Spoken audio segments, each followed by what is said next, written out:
जब भी किसी बैटरी से हम किसी कैपेसिटर को जोड़ते हैं और उसको हम चार्ज करते हैं, तो एक्चुअली होता ये है कि बैटरी जितनी एनर्जी भेजती है अपनी तरफ से, जितनी एनर्जी देती है, पूरी एनर्जी कैपेसिटर के पास स्टोर नहीं होती, सिर्फ उसकी आधी एनर्जी ही कैपेसिटर के पास स्टोर होती है।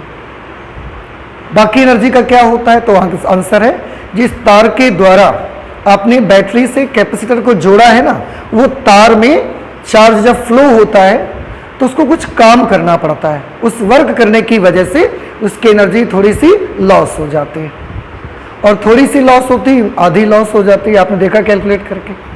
आज हम लोग उससे आगे का एक आर्टिकल है, that is very most important article, one day Graaff generator. ये इस लेसन का बहुत इंपॉर्टेंट आर्टिकल है, ना सिर्फ एग्जामिनेशन के व्यू से बल्कि प्रैक्टिकल में भी इसको वाइवा में टीचर्स लोग बहुत पूछते हैं। तो आज हम लोग इसको पढ़ेंगे, one day Graaff generator. Actually सबसे पहले देखना ये कि होता क्या है, नाम से ही आप समझ जाओ। पहले तो नाम में ही क्या लिखा हुआ है, देखो पीछे जनरेटर है ना, और जनरेटर का मतलब क्या होता है? जनरेट करने वाला, और जनरेट करने का मतलब क्या होता है? उत्पन्न करना। तो जरूर ये एक ऐसी डिवाइस है, ये एक ऐसा युक्ति है जो कुछ ना कुछ तो उत्पन्न करती है पक्का, तभी इसके पीछे क्या लगा हुआ है? जनरेटर। जैसे आपने क्लास 10th में पढ़ा है ना, एसी जनरेटर, डीसी जनरेटर पढ़े थे। एसी जनरेटर मतलब अल्टरनेटिंग करंट जनरेटर, एक ऐसा जनरेटर होता है, एक ऐसी डिवाइस होती है जो प्रत्यावर्ती धारा को जनरेट करती है। और दूसरा एक पढ़ा आपने DC generator, direct current generator, वो ऐसे जनरेटर होते हैं जो डायरेक्ट करंट को जनरेट करते हैं।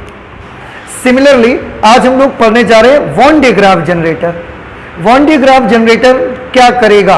अब एक बात तो सबको क्लियर हो गई ना कि कुछ ना कुछ जनरेट करेगा, कुछ ना कुछ उत्पन्न करेगा। क्या उत्पन्न करेगा, इसको थोड़ा सा देखिए, मैं आपको बताऊं।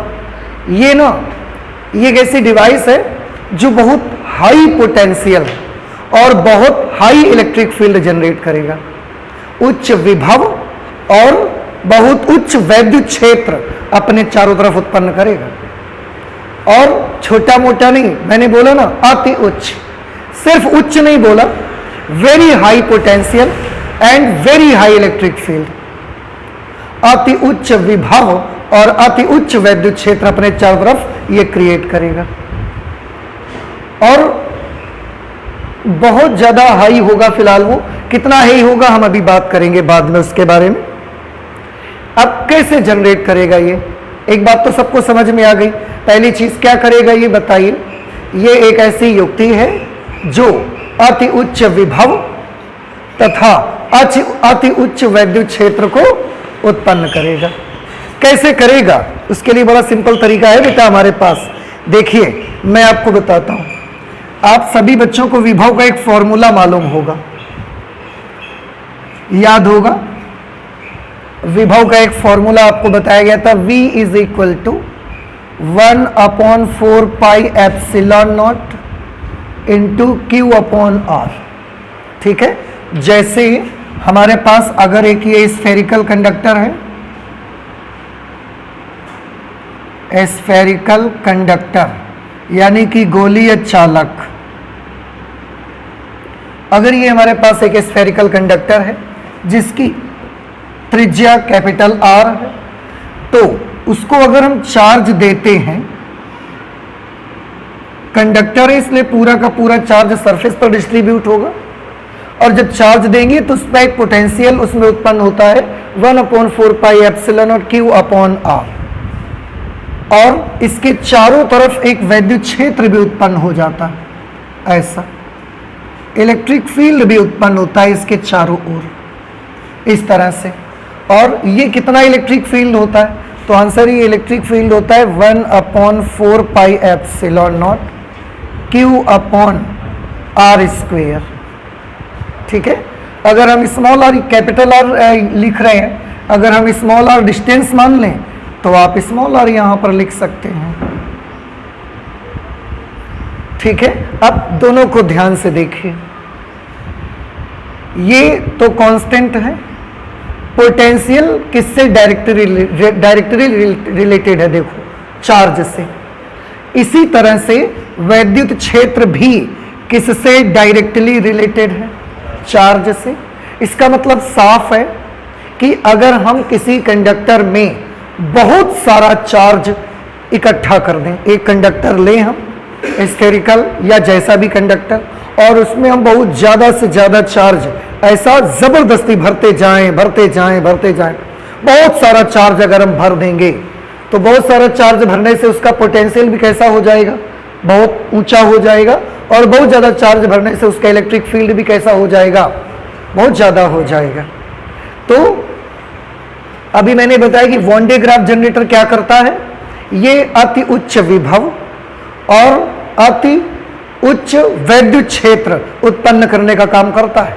कैसे करता है ये? उसका तरीका मैंने आपको बताया। उसका तरीका ये है कि किसी भी कंडक्टर को आप लीजिए, उसमें बहुत ज़्यादा चार्ज आप भर दीजिए, एकदम से जमा कर दीजिए, डिपॉजिट कर दीजिए। अगर आप बहुत ज़्यादा चार्ज भर देंगे तो उसका पोटेंशियल भी बहुत हाई हो जाएगा और उसका इलेक्ट्रिक फील्ड भी बहुत ऊंचा हो जाएगा। तो Van de Graaff generator high potential और हाई इलेक्ट्रिक फील्ड जनरेट करता है। कैसे? जरूर उसमें क्या किया जाता होगा? बहुत ज़्यादा चार्जेस उसमें इकट्ठे किए जाते होंगे। अब ये बात समझ में आ गई? ओके। हम इतना ऊंचा वोल्टेज चाहते ही क्यों हैं? भाई आप कह रहे हैं ना जनरेटर है, बहुत अति उच्च विभव बनाएगा, अति उच्च वैद्युत क्षेत्र उत्पन्न करेगा। क्यों करना चाहते हैं आप ये सब? हम इसलिए करना चाहते हैं। अब देखिए, अब तीसरी बात, पहली बात क्या थी? करेगा क्या? Very high potential, very high electric field generate करेगा। सेकेंड पॉइंट, कैसे किया इसने?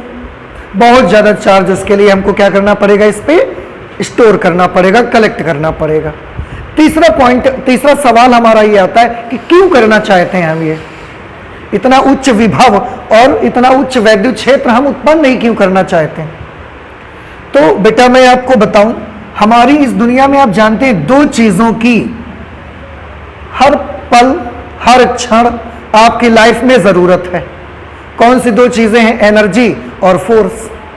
आप सोचिए, एनर्जी अगर नहीं होगी इस दुनिया में कुछ चलेगा नहीं, सारी चीजें स्टॉप हो जाएंगी, ये दुनिया बंद हो जाएगी, कोई नहीं रहेगा इस दुनिया में। तो एनर्जी हमको बहुत जरूरत है और फोर्स हमको बहुत जरूरत है। अगर हमारे पास बहुत ज्यादा एनर्जी है, हमारे पास बहुत ज्यादा एनर्जी है, पर हम फोर्स नहीं लगा पा रहे हैं तो भी काम नहीं बनेगा। कुल मिला के फोर्स भी किससे लगेगा? एनर्जी से ही। तो इस दुनिया में जो सबसे ज्यादा जरूरी है हमारे लिए वो है एनर्जी। अब एनर्जी का फॉर्मूला क्या होता है आपको मालूम है? अगर हमारे पास एक आवेशित कण है और हम उसे v वोल्ट से त्वरित करते हैं तो उसकी ऊर्जा कितनी आती है? देखिए,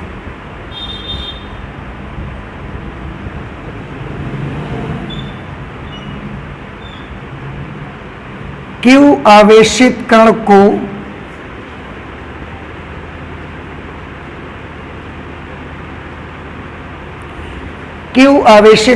v वोल्ट विभव द्वारा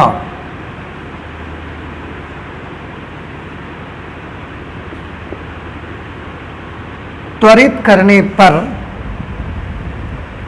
उस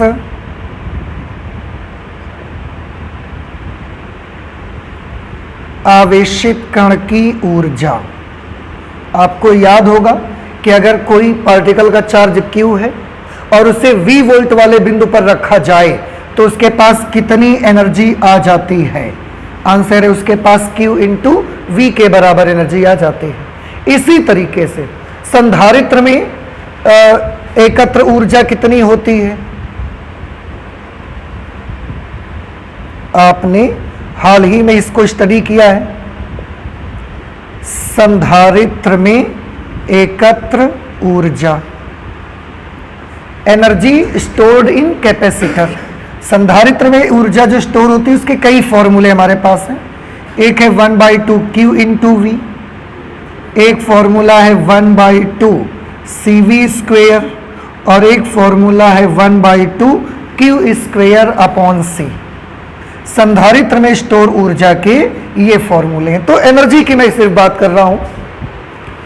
कोई पार्टिकल का आवेश Q है, V वोल्ट वाले बिंदु पर रखा जाए या V वोल्ट विभवांतर से अगर हम उसको त्वरित करते हैं तो उसकी एनर्जी का फॉर्मूला Q इंटू V आता है। किसी संधारित्र में कितनी एनर्जी स्टोर होती है उसका फॉर्मूला, ये 3 फॉर्मूले आते हैं। अब थोड़ा ध्यान से सबको देखिए, जितना ज्यादा आवेश होगा, जितना ज्यादा पोटेंशियल होगा, उतनी ही ज्यादा कण की क्या होगी, एनर्जी होगी। ठीक है, जितना ज्यादा पोटेंशियल होगा, जितना ज्यादा चार्ज होगा, उतनी ज्यादा संधारित्र में भी ऊर्जा एकत्र होगी। न सिर्फ पार्टिकल की एनर्जी हाई होगी, बल्कि जितना ज्यादा पोटेंशियल और जितना ज्यादा चार्ज होगा ना, उतना ही ज्यादा एनर्जी कैपेसिटर में भी स्टोर होगी। जितना हाई पोटेंशियल होगा उतना ही ज्यादा एनर्जी कैपेसिटर में स्टोर होगी। जितना ज्यादा चार्ज आप रखोगे कैपेसिटर में, उतनी ज्यादा एनर्जी होगी।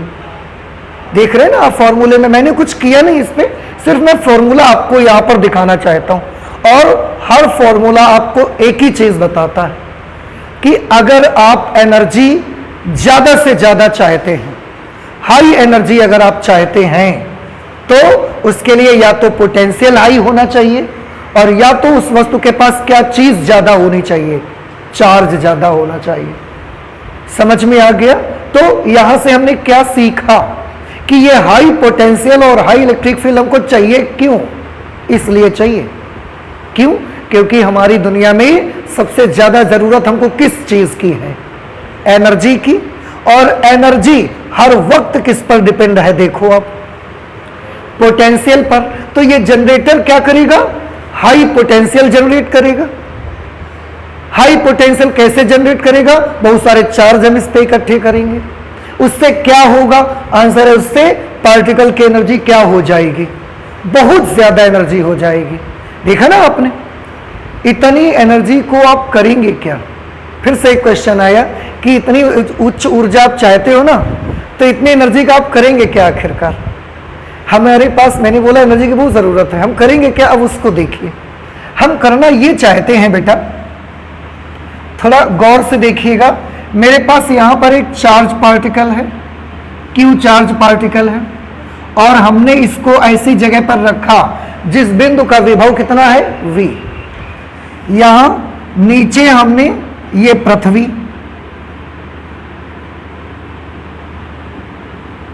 अर्थ हमने लगा दिया। इन दोनों के बीच में और अर्थ का पोटेंशियल कितना होता है, 0, आप सभी को मालूम। फिर से इस चार्ज पार्टिकल का आवेश कितना, Q, ये जिस बिंदु पर रखा उसका विभव कितना, V। यहां पर अर्थ है, अर्थ का पोटेंशियल 0। अगर हम दोनों के बीच में एक कनेक्शन दे दें, कनेक्शन दे दें तो क्या होगा, अब आप मुझे बताइए। कनेक्शन देने से जैसे ही, बड़ा सिंपल है, एक वस्तु के पास हाई टेम्परेचर है, ध्यान से, हाई टेम्परेचर, लो टेम्परेचर, बीच में हमने इनको कनेक्शन दे दिया, तो हाई टेम्परेचर बॉडी से लो टेम्परेचर बॉडी पे हीट जाना शुरू हो जाएगी। ठीक है, ऐसे ही एक वाटर का हाई लेवल, वाटर का लो लेवल, बीच में हमने एक पाइप लगा दिया, तो हाई लेवल से लो लेवल की ओर क्या जाना शुरू हो जाएगा, पानी। इसी तरीके से हाई वोल्टेज, क्योंकि इसका वोल्टेज कितना है, V, एक तरफ वोल्टेज कितना है, 0। अगर हमने कनेक्शन दे दिया तो ये जो चार्ज पार्टिकल होगा ना, चार्ज पार्टिकल हमेशा किस तरफ से किस तरफ जाता है, हाई पोटेंशियल से लो पोटेंशियल। तो ये बताइए, ये इधर से इधर की तरफ जाएगा कि इधर से इधर की तरफ जाएगा, ऊपर से नीचे आएगा। ठीक, अब जैसे ही हम कनेक्शन देंगे ये ऊपर से नीचे आएगा, ऊपर से नीचे आएगा, और इतनी जोर से आएगा। क्यों बहुत जोर से आएगा, क्योंकि इसका पोटेंशियल हम कैसा रखेंगे, बहुत ऊंचा। पोटेंशियल बहुत ऊंचा रखेंगे तो इसकी ऊर्जा भी कैसी होगी, बहुत ज्यादा, और उस बहुत ज्यादा ऊर्जा से ये नीचे की तरफ आएगा। धड़धड़ा के ऐसे जब आएगा ना, हम उसके बीच में यहां पर अपना कोई पार्टिकल लगा देंगे। जैसे ही पार्टिकल लगाएंगे, ये ऊपर से इतनी हाई एनर्जी से आ रहा है, क्योंकि हमने पोटेंशियल हाई कर दिया है, तो इसकी एनर्जी बहुत ज्यादा हो गई है, और उस उच्च ऊर्जा से ये बहुत तेज नीचे आएगा, और जैसे ही इसके सामने हम एक पार्टिकल लगा देंगे, पार्टिकल हम लगाएंगे तो ये ऊपर से आएगा और इस पार्टिकल को ऐसा बड़ी जोर से हिट करेगा। जब ऐसा बड़ी जोर से हिट करेगा तो इस पार्टिकल के परखच्चे उड़ जाएंगे, बिल्कुल ये फूट जाएगा, पार्टिकल टूट जाएगा, इसके टुकड़े टुकड़े हो जाएंगे। तो आप सोचोगे टुकड़े करके आप क्या हासिल कर पाए? टुकड़े करके हम बहुत कुछ हासिल कर सकते हैं। जब इस पार्टिकल के परखच्चे उड़ जाएंगे ना, ये फूट जाएगा, इसके टुकड़े टुकड़े हो जाएंगे, हमको पता चल जाएगा कि इसके अंदर क्या है। हमको पता चल जाएगा कि ये किस किस चीज से मिलकर बना हुआ है। यही तो हम करना चाहते हैं, यही हम करना चाहते हैं। न्यूक्लियर फिजिक्स में हमारी पढ़ाई का तरीका यही है। हमारी जो न्यूक्लियर फिजिक्स होती है ना, इसमें नाभिक है, अणु परमाणुओं के बारे में स्टडी करते हैं, उसमें हमारा तरीका यही है। कैसे? हमने एक मटेरियल लिया, अब इस मटेरियल को हम तोड़ते जाते हैं और देखना चाहते हैं कि किससे बना हुआ है। हमने एक मटेरियल लिया, मटेरियल को तोड़ा, हमने तोड़ के इसके अंदर एक छोटा छोटा पार्टिकल मिला। उस छोटे पार्टिकल का हमने नाम क्या रखा? मॉलिक्यूल, अणु नाम रख दिया हमने उसका। ठीक, ओके, मॉलिक्यूल हमने उसका नाम रख दिया। हमने सोचा कि ये मॉलिक्यूल सिंगल पार्टिकल है, ये भी किसी चीज से बना है, तो हमने मॉलिक्यूल को भी तोड़ा। हमने मॉलिक्यूल को भी तोड़ा। पहले किसको तोड़ा? मटेरियल को। मटेरियल को तोड़ने से छोटा पार्टिकल क्या मिला? अणु। फिर अणु को फोड़ा हमने। अणु को जब तोड़ा हमने इसी प्रोसेस से, अणु को तोड़ा तो अणु फूटा और उसके अंदर से हमको कुछ मिले, छोटे छोटे और पार्टिकल मिले। उनका नाम क्या रखा हमने? परमाणु नाम रखा। अब हम परमाणु को भी फोड़ के देखना चाहते हैं, परमाणु को भी तोड़ के देखना चाहते हैं कि परमाणु ये सिंगल पार्टिकल है या किसी से बना है ये भी। तो हमने परमाणु को भी इसी मेथड से तोड़ा। जब हमने तोड़ा, उसके भी परखच्चे उड़े, उसके अंदर से कुछ निकला, तो हमको पता चला कि परमाणु एक सिंगल पार्टिकल नहीं है, बल्कि ये भी किसी से मिलकर बना हुआ है। क्या मिला? तो आंसर है परमाणु के भीतर हमें नाभिक मिला और इलेक्ट्रॉन्स मिल गए। ठीक है, अब हमको इलेक्ट्रॉन सिंगल पार्टिकल था, क्यों? क्योंकि उसको हमने इस मेथड से तोड़ा तो हम तोड़ ही नहीं पाए, उसको टूटा ही नहीं। और जब नहीं टूटा तो हमको क्या समझ जाना चाहिए? जो चीज नहीं टूट रही है इसका मतलब है वो किसी से बना नहीं है, वो एक सिंगल पार्टिकल है। अगर वो किसी से बना होता तो वो भी टूट जाता। तो इलेक्ट्रॉन तोड़ नहीं पाए हम, लेकिन उसके साथ और क्या एक चीज निकली थी? नाभिक। नाभिक को हम तोड़ के देखना चाहते हैं। नाभिक को हम तोड़ के देखना चाहते हैं कि नाभिक किसी चीज से बना है या ये भी एक सिंगल पार्टिकल है। तो हम क्या करते हैं, इस जगह पर हम न्यूक्लियस रख देते हैं और यहां से एक आवेशित कण को भेजते हैं बड़ी जोर से। और उसके लिए क्या चाहिए? बड़ी उच्च ऊर्जा चाहिए। अब आप सोचो बड़ी उच्च ऊर्जा क्यों चाहिए भाई आपको? नॉर्मल एनर्जी से भेज दो, ऐसे तोड़ देगा? ऐसे नहीं तोड़ पाएगा। क्यों नहीं तोड़ पाएगा? अब उसको समझिए। ये क्या रखा है हमने यहां पर, बताइए? हमने नाभिक रखा है, क्योंकि नाभिक को तोड़ के हम देखना चाहते हैं। ठीक है, तो ये यहां पर हमने एक न्यूक्लियस रखा हुआ है और इस नाभिक को तोड़ के देखना चाहते हैं। नाभिक को तोड़ने में हमें एक प्रॉब्लम है। क्या प्रॉब्लम है? बहुत बड़ा प्रॉब्लम है यार। इतना बड़ा प्रॉब्लम है कि उसको आप देखिए कितना बड़ा प्रॉब्लम है हमको। यहां पर हमने एक न्यूक्लियस रख दिया। न्यूक्लियस के पास कैसा चार्ज होता है? पॉजिटिव। अब यहां से एक आवेशित कण आपको लेना है, V वोल्ट विभवांतर से इसको एक्सिलरेट करना है और भेजना है बड़ी जोर से, ताकि ये जाए और इतनी जोर से इसको मारे कि ये टूट जाए पूरा ऐसा। ठीक, अब उसके लिए क्या चाहिए? V वोल्ट विभवांतर चाहिए और एक आवेशित कण चाहिए। अब आप मुझे बताएं कौन सा आवेशित कण लेना पसंद करेंगे? हमारे पास बहुत सारे आवेशित कण हैं। हमारे पास इलेक्ट्रॉन है, इलेक्ट्रॉन के पास भी तो आवेश है। हमारे पास प्रोटॉन भी है, प्रोटॉन के पास भी चार्ज है। हमारे पास हीलियम का न्यूक्लियस भी है, उसके पास भी 2 इलेक्ट्रॉन्स के बराबर का चार्ज है। तो किस पार्टिकल को लेना आप पसंद करेंगे? तो हमने सोचा सबसे पहले कि चलो इलेक्ट्रॉन ले लेते हैं, आसान पार्टिकल है और ये सब जगह चलता भी बहुत है। इसमें सब जगह चलने फिरने की आदत भी बहुत ज्यादा है, क्योंकि प्रोटॉन ज्यादा चलता नहीं है भाई, पहले ही बता चुके हैं। Because proton is heavier, proton is 1837 times heavier than the electron. तो हमने सोचा कि चलो इलेक्ट्रॉन ले लो, और वो उसको चलना फिरना बहुत पसंद है, तो इसको यहां से पकड़ो और V वोल्ट विभवांतर से त्वरित करो ये बड़ी जोर चल के जाएगा और मारेगा न्यूक्लियस की, तो ऐसी तैसी कर देगा बिल्कुल, और फोड़ फाड़ के उसके भीतर सब निकाल के दिखा देगा आपको। तो हमने इलेक्ट्रॉन लिया क्योंकि हमें अच्छा लगा, चलो करेगा भी ये काम। इलेक्ट्रॉन लिया, वी वोल्ट विभवांतर से त्वरित किया, हमने उसको भेजा भी। तो इलेक्ट्रॉन ने, आप जानते हैं क्या किया? इलेक्ट्रॉन के पास कैसा चार्ज होता है? नेगेटिव। न्यूक्लियस पे कैसा चार्ज है? पॉजिटिव। इसने देखो, एक तो वी वोल्ट विभवांतर से हमने भेजा, तो वैसे ही उसके पास क्या बहुत ज्यादा थी? ऊर्जा, क्योंकि वी हमने बहुत ऊंचा रखा हुआ है, उसके ही पास पहले से उसके पास एनर्जी बहुत ज्यादा है। दूसरा, इलेक्ट्रॉन नेगेटिव चार्ज पार्टिकल है और ये न्यूक्लियस है पॉजिटिव, ये उसको खींचता भी है। तो एक तो इलेक्ट्रॉन की एनर्जी ज्यादा, पोटेंशियल हाई की वजह से, दूसरा इसने और जबरदस्ती खींचा उसको, तो इलेक्ट्रॉन बहुत जोर से टकराया। ऐसा गया, टकराया, लेकिन हमने देखा क्या? फोड़ नहीं पाया, ये टूटा ही नहीं। आश्चर्य में रह गए, क्यों हो गया ऐसा आखिरकार? जबकि इलेक्ट्रॉन को बड़े हाई पोटेंशियल से हमने एक्सेलरेट किया, इलेक्ट्रॉन को इसने खींचा भी। अब एक तो उसके पास ऊर्जा ज्यादा, एक तो इसने खींचा भी बहुत जोर से, तो और ज्यादा एनर्जी आ जानी चाहिए, लेकिन जब ये गया तो इसको तोड़ नहीं पाया। अब आप सोचिए क्यों तोड़ नहीं पाया, बताइए। हाँ जी,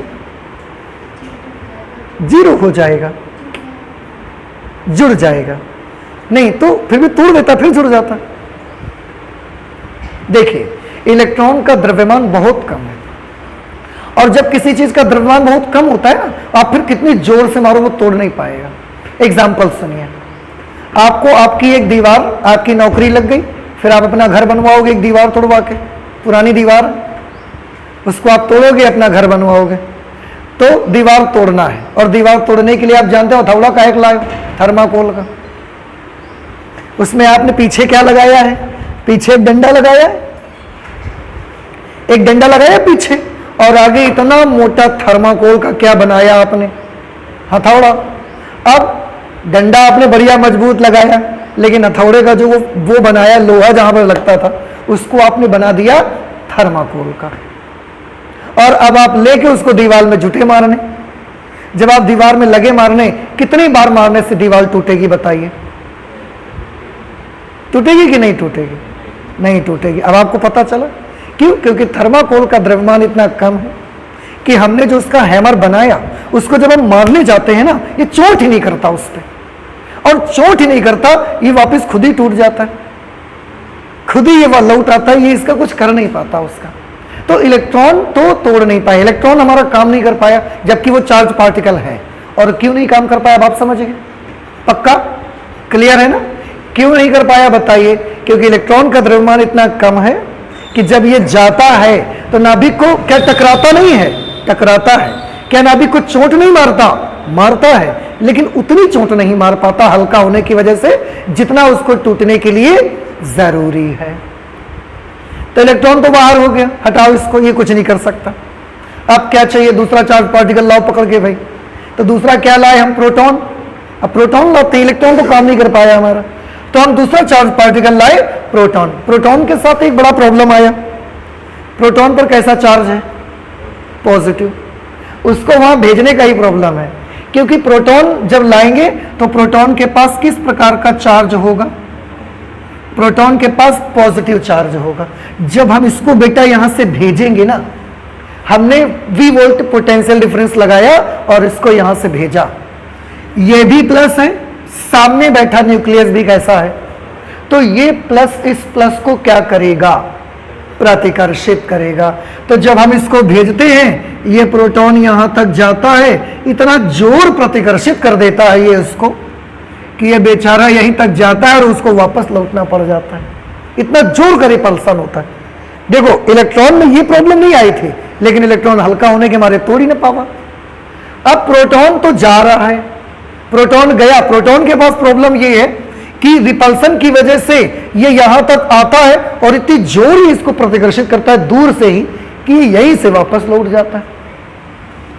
लेकिन हम तो भेजना चाहते हैं, हम तो भेजना चाहते हैं। अब बताओ क्या करोगे? तो आप यही कहोगे कि सर थोड़ा और जोर से फेंको भाई। अब और जोर से कैसे फेंका जाए? एनर्जी बढ़ा दो उसकी। एनर्जी कैसे बढ़ाई जाए?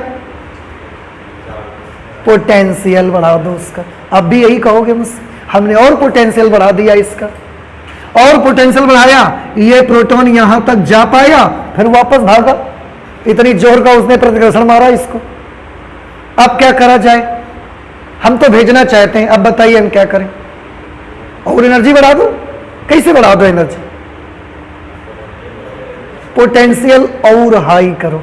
सो this is the reason we need very high potential. हमको बहुत ऊंची ऊर्जा की, बहुत उच्च विभव की जरूरत है। हमने और बड़ा कर दिया इसका पोटेंशियल। उस पोटेंशियल से कसम से जब हमने इसको फेंका तो ये गया और जाके इसने यूं ऐसे मारा, जैसे ही मारा इसके परखच्चे उड़ गए, बिल्कुल अब उड़ गए। क्यों? क्योंकि प्रोटॉन बहुत भारी पार्टिकल है, ये थर्माकोल का हैमर नहीं है, ये बहुत भारी पार्टिकल है। तो ये जाएगा और न्यूक्लियस को हिट भी करेगा, इसको तोड़ेगा भी, और आपको पता भी लगेगा कि न्यूक्लियस के भीतर क्या है, प्रोटॉन्स हैं, न्यूट्रॉन्स हैं। पता चला हमको, करा हमने, ये किया तब पता चला। समझ आया? लेकिन अब आप भी समझ गए, आप भी समझ गए कि कौन सा पार्टिकल ये करने में सक्षम है, इलेक्ट्रॉन करने में सक्षम है क्या, क्यों नहीं सक्षम है, मालूम हो गया अब आपको। कौन सा पार्टिकल यूज कर सकते हैं? प्रोटॉन। हम चाहें तो हीलियम न्यूक्लियस भी यूज कर सकते हैं, लेकिन प्रोटॉन से हमारा काम बन जाता है। बात समझ आ रही है आपको? अच्छा, हीलियम न्यूक्लियस से हम करने के लिए, हीलियम न्यूक्लियस के पास 2 पॉजिटिव चार्ज होते हैं, तो जब उसको हम भेजते हैं तो इसका रिपल्सन और बढ़ जाता है, तो उसको भेजने के लिए हमें और ज्यादा ऊर्जा की आवश्यकता होती है फिर। लेकिन प्रोटॉन में भी हमको ऊर्जा की जरूरत है। अब आप एक बात समझ गए हो कि अगर आप न्यूक्लियस तोड़ के देखना चाहते हो तो किस पार्टिकल को भेजेंगे बताइए? प्रोटॉन को भेजेंगे, और प्रोटॉन को भेजेंगे तो उसको एनर्जी देंगे। थोड़ी बहुत एनर्जी से काम चल जाएगा या बहुत ज्यादा एनर्जी देनी पड़ेगी? बहुत ज्यादा एनर्जी से काम चलेगा। छोटी मोटी एनर्जी दोगे तो क्या होगा? रास्ते से ही कल्टी मार लेगा, वो रास्ते से ही वापस आ जाएगा, वहां तक पहुंचेगा ही नहीं। तो उसके लिए काहे की जरूरत है बताइए आप हमको? बहुत उच्च ऊर्जा की जरूरत है। बहुत उच्च ऊर्जा कैसे बनाएंगे आप? बहुत उच्च विभव चाहिए। बहुत उच्च विभव कैसे पैदा करेंगे आप? उसके लिए कंडक्टर में बहुत सारा क्या करो? चार्ज जमा करो, ठीक है। और ये काम कौन कर सकता है? Van de Graaff generator. तो यही करना चाहते हैं हम इस पे। अब आप मुझे बताइए, वॉन डे ग्राफ जनरेटर का तरीका आपको समझ आया कि क्यों करना चाहते हैं? सबसे पहले फिर एक बार सीरियल से बताइए मुझे, बताते जाएं। वॉन डे ग्राफ जनरेटर क्या करता है? सबसे पहले बताइए। बहुत उच्च विभव और बहुत ज्यादा वैद्युत क्षेत्र अपने चारों तरफ क्रिएट करता है, जनरेट करता है, ठीक है। कैसे करेंगे ये वाला काम? बहुत हाई पोटेंशियल और बहुत ज्यादा इलेक्ट्रिक फील्ड कैसे जनरेट करेंगे? तो आंसर है, हम एक कंडक्टर लेंगे और उसमें बहुत सारा क्या कर देंगे? चार्ज स्टोर कर देंगे, ठीक। बहुत ज्यादा वोल्टेज बना के क्या करेंगे आप? आंसर है, बहुत ज्यादा वोल्टेज बना के हम ये करेंगे कि आवेशित कण की ऊर्जा को बढ़ाएंगे। संधारित्र में अगर हमने चार्ज बहुत सारे स्टोर किया, बहुत ज्यादा पोटेंशियल हाई कर दिया, तो संधारित्र में बहुत ज्यादा एनर्जी स्टोर हो जाएगी, ठीक। इतनी ऊर्जा का तुम करिए का, तो इतनी ऊर्जा का क्या करिए? इतनी ऊर्जा का ये करेंगे कि जब ज्यादा पोटेंशियल होगा, हाई एनर्जी होगी, तो हाई एनर्जी से पार्टिकल को भेजेंगे और न्यूक्लियस को जाके क्या करवा देंगे? हिट करा देंगे। न्यूक्लियस टूटेगा और टूटने से उसके भीतर पता चलेगा कि किन चीजों से मिलकर के बना हुआ है। बात समझ आई आपको? और उसके लिए बहुत ज्यादा एनर्जी चाहिए, और वो बहुत ज्यादा एनर्जी हम हाई पोटेंशियल से ही क्रिएट कर सकते हैं। और यही काम करने के लिए आज हमारा आर्टिकल है वॉन डे ग्राफ जनरेटर, ठीक है। तो एक काम करें, आप ये छोटी मोटी चीजें जो है ना, इनको नोट कर लीजिए, इसके बाद हम स्टडी करते हैं, इसको शुरुआत करते हैं। अब हम वॉन डे ग्राफ जनरेटर कि वॉन डे ग्राफ जनरेटर क्या करेगा, और इसको एग्जामिनेशन के अकॉर्डिंग ना हम लोग पॉइंट वाइज स्टडी करेंगे। जब आप पॉइंट वाइज देखो, आप कई तरीके से लिख सकते हो। एक तरीका तो ये है कि पूरा Van de Graaff generator heading डाली और इसके बाद पूरा निबंध जैसे लिखते चले जा रहे हैं, एक तरीका है। एक तरीका ये है कि पॉइंट वाइज आप लिखो। सबसे पहले नंबर 1 इंट्रोडक्शन लिखा हमने, दूसरा कौन कौन से प्रिंसिपल लगे, सिद्धांत क्या है, तीसरा डिस्क्रिप्शन लिखा, उसका डायग्राम बनाया, फोर्थ नंबर डाला वर्किंग लिखी, फिफ्थ नंबर डाला यूज लिखे, उसके पॉइंट वाइज हमने लिखे। हम ऐसा भी कर सकते हैं। तो आप कैसा करना पसंद करेंगे, निबंध जैसे लिखना या पॉइंट वाइज लिखना? पॉइंट वाइज लिखना। और ऐसे ही कॉपी चेक करना टीचर को भी पसंद आता है। तो अगर आप निबंध जैसे लिखते हैं ना, तो टीचर को ढूंढना पड़ता है कि आपने कौन सी बात कहाँ लिख दी पूरे पेज में। जब आप पॉइंट वाइज लिखते हैं तो उसको ढूंढना नहीं पड़ता और वो इरिटेट नहीं होता, और आप मार्क्स ज़्यादा अच्छे इकट्ठा कर सकते हैं, मार्क्स ज़्यादा अच्छे कलेक्ट कर सकते हैं। तो हम पॉइंट वाइज लिखेंगे, आप प्लीज़ इसे नोट कर लीजिए। सबसे पहले हम इसमें जो पॉइंट कवर करेंगे वो है इंट्रोडक्शन, कि वॉन डे ग्राफ जनरेटर का इंट्रोडक्शन क्या होता है। अभी आपने देखा भी, क्या लिखेंगे हम इसमें कि यह एक ऐसी युक्ति है जिसमें हम आवेश की बहुत अधिक मात्रा को एकत्र करके इसे अति उच्च विभव और अति उच्च वैद्युत क्षेत्र उत्पन्न कर सकते हैं। ठीक है, और उस अति उच्च विभव के द्वारा फिर हम आवेशित कण को अति उच्च ऊर्जा तक त्वरित भी कर सकते हैं, और जब अति उच्च ऊर्जा तक त्वरित करेंगे तो हमारे आगे के काम बनेंगे। तो ये नोट कर लेते हैं 2-4 लाइंस जरा इस पे। यह एक ऐसी युक्ति है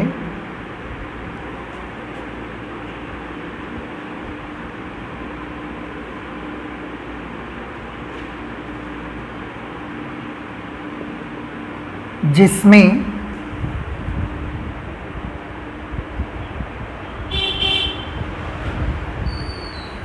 आवेश की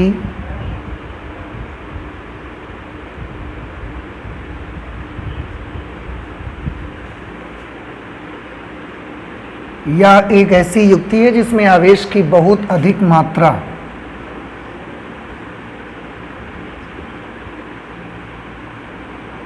को एकत्र करके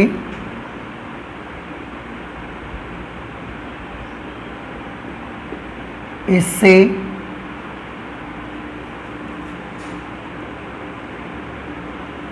अति उच्च विभव, बहुत अधिक मात्रा को एकत्र करके इसमें, ऐसे लिख दो, अति उच्च विभव तथा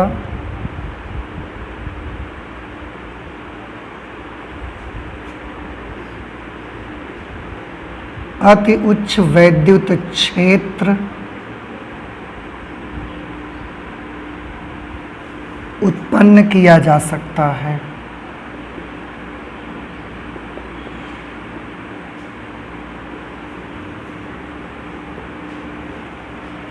ठीक है, यह एक ऐसी युक्ति है जिसमें आवेश की बहुत अधिक मात्रा को एकत्र करके इसमें अति उच्च विभव तथा अति उच्च वैद्युत क्षेत्र उत्पन्न किया जा सकता है। ठीक है, इस अति उच्च विभव से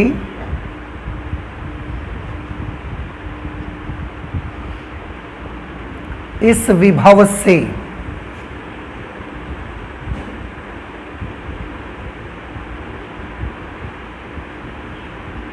इस विभव से किसी आवेशित कण को, इस विभव से किसी आवेशित कण को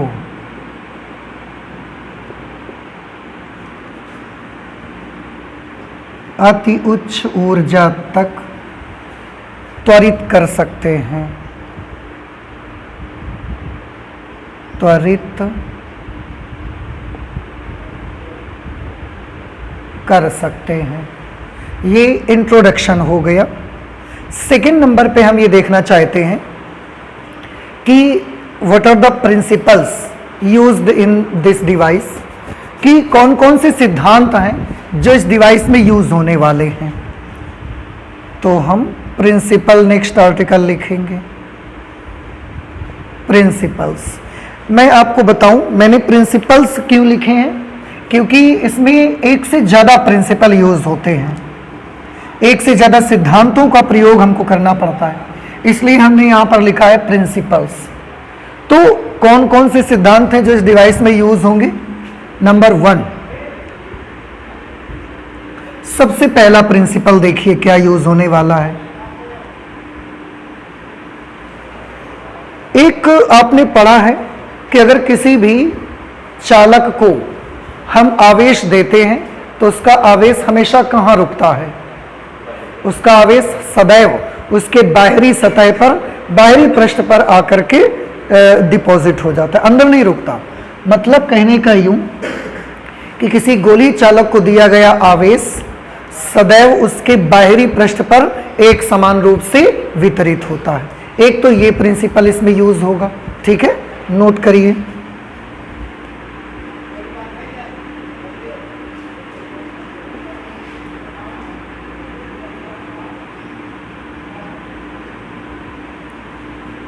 किसी गोलीय चालक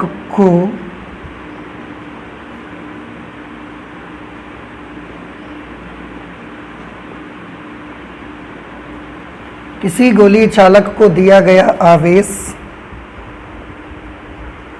सदैव उसकी बाहरी सतह पर एक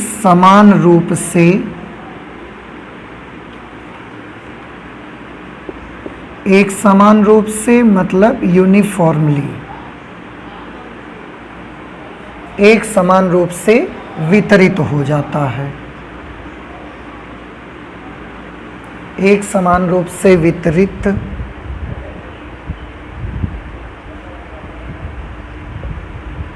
हो जाता है। पहला प्रिंसिपल ये इसमें यूज होगा एक तो कि किसी भी गोली चालक को दिया गया आवेश सदैव उसकी बाहरी सतह पर एक समान रूप से वितरित हो जाता है। जैसे मैं एक फिगर आपको बना के इसको क्लियर करता हूं। जैसे ये एक गोलीय चालक है, ये पूरा कंडक्टिंग मटेरियल का बना हुआ है, ठीक। अब अगर ये पूरा कंडक्टिंग मटेरियल का बना है तो अगर हम इसके भीतर इस तरीके से आवेश देने जाते हैं या ऐसा नहीं देते, एक जगह पर हम आवेश दे देते, ध्यान से देखिएगा, हमने एक कंडक्टर इस पे लगाया और यहां एक ऐसे ही पंक्चर करके एक ऐसी अरेंजमेंट कर दी कि ये अंदर से जाके ऐसा टच करे इसको, कॉर्क वगैरह लगा दिया, यहां पर रबर वगैरह लगा दी ताकि ये कंडक्टर इस गोले को टच मत करे, और अंदर से जाके हमने इसको टच किया और यहां से हमने चार्जेस भेजे। जब यहां से चार्ज जाएंगे तो वो चार्ज किसको टच करेंगे बताइए? यहां टच नहीं करेंगे, हमने रबर या कॉर्क लगा दिया है, सीधे जाएंगे और अंदर वाली सतह को टच करेंगे। तो सारे के सारे चार्ज कहां पहुंचेंगे? पहले अंदर पहुंचेंगे। लेकिन हम क्या देखते हैं, क्षण भर में ही वो सारे के सारे चार्ज हमें अंदर तो कोई मिलता नहीं है, सारे के सारे चार्जेस यूनिफॉर्मली ऐसा बाहर डिस्ट्रीब्यूट होके आ जाते हैं। क्यों? इसलिए दो रीजन की वजह से, आपको पहले ही बताया जा चुका है। पहला रीजन कि सारे के सारे चार्ज एक दूसरे को क्या करते हैं? प्रतिकर्षित करते हैं। दूसरा रीजन क्या है कि ये किस पदार्थ का बना हुआ है? चालक पदार्थ का बना हुआ है, और चालक अपने अंदर से चार्ज को चलना अलाउ करता है। इसलिए चालक जब चार्ज को अलाउ करता है तो वो प्रतिकर्षित करते हैं, तो एक दूसरे से दूर जाना चाहते हैं। अब दूर जाने के लिए ये जो चालक है ये अपने अंदर से चलना अलाउ कर देता है, तो इसको पार करके ये बाहर खड़े हो जाते हैं। ये और दूर जाना चाहते हैं, लेकिन अब इससे ज्यादा दूर ये जा नहीं पाते, क्योंकि बाहर क्या पर मिल जाती है इनको? एयर, और एयर तो इनको चलने नहीं देती।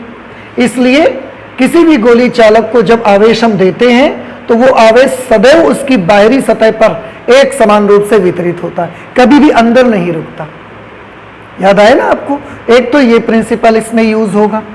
दूसरा क्या प्रिंसिपल यूज होगा इसमें? सेकेंड प्रिंसिपल ये यूज होगा कि अगर हम आवेश का लेन देन करना चाहते हैं, हम चार्ज को एक वस्तु से दूसरी वस्तु में भेजना चाहते हैं, जैसे मेरे हाथ के पास चार्ज है और मैं इस पर भेजना चाहता हूं, तो आप जानते हैं मैं इसको कैसे भेज सकता हूं? उसके लिए मैं अपने हाथ में ऐसा नुकीला किनारा बनाऊंगा। जितना ज्यादा आप नुकीला किनारा बनाएंगे, आवेश का लेन देन उतना ज्यादा तेजी से होता है। जितना आप मोटा बनाएंगे, आवेश का लेन देन उतना धीरे होता है, उतना तेजी से आवेश का लेन देन नहीं होता। तो जितना आप नुकीला सिरा बना देंगे इसको, उतना ही ज्यादा तेजी से आवेश का आवागमन होता है। तो अगर मेरे हाथ के पास चार्जेस हैं और मैं चार्ज को यहां भेजना चाहता हूं, तो मैं क्या करूंगा, मैं अपने हाथों में ऐसे पेंसिल जैसी नोक बनाऊंगा और नोक बना के इसको ऐसा टच करा दूंगा। जैसे ही टच कराएंगे बड़ी जोर से हमारे हाथ से चार्जेस निकलेंगे और इसके पास आ जाएंगे। या दूसरी चीज, अगर हम इसमें बहुत सारे चार्जेस भरे हुए हैं और हम इससे चार्जेस लेना चाहते हैं, तो भी हम वही नुकीला सिरा बनाएंगे और इस पे ले जाएंगे। जैसे ही इसके पास ले जाएंगे, चार्ज डिस्चार्ज होना स्टार्ट हो जाएगा और बड़ी जोर से चार्ज आएगा भी। कहने का मतलब यूं कि किसी भी धातु के नुकीले सिरों से आवेश का आवागमन जो होता है ना, आवेशन और निरावेशन दोनों ही बड़ी तीव्रता से होते हैं। ठीक है, तो ये एक दूसरा प्रिंसिपल है जो हमको यूज करना है। तो धातु की नुकीले सिरों से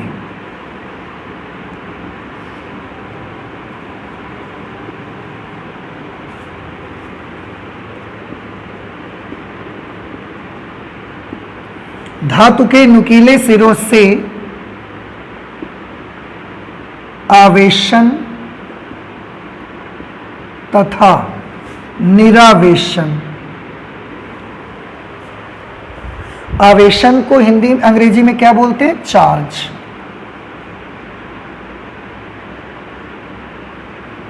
चार्जिंग, आवेशन, निरावेशन, निरावेशन मतलब डिस्चार्जिंग। धातु के नुकीले सिरों से आवेशन यानी कि चार्जिंग और निरावेशन डिस्चार्जिंग बहुत तीव्र होता है।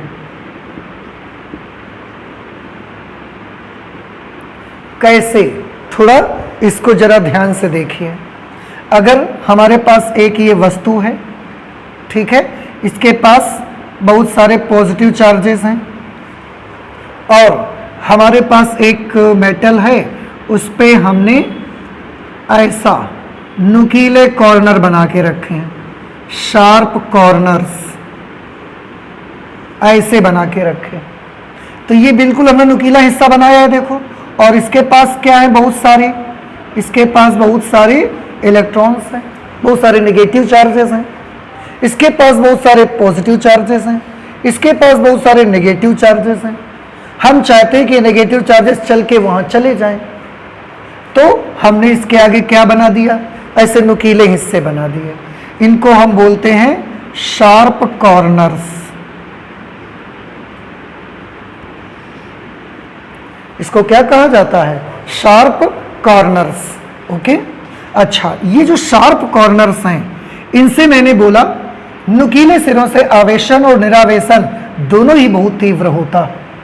ठीक है, तो यहां से जब इलेक्ट्रॉन आप केवल पास में लाओगे, टच भी नहीं करवाना आपको, जैसे ही आप पास में लाओगे इतनी जोर से यहां से इलेक्ट्रॉन ऐसा जाना शुरू हो जाएगा, जैसे झरना जैसे जाना शुरू हो जाएगा, जैसे झरना बहता है ऐसे आवेश जाना स्टार्ट हो जाएगा, ऐसे बड़ी जोर से,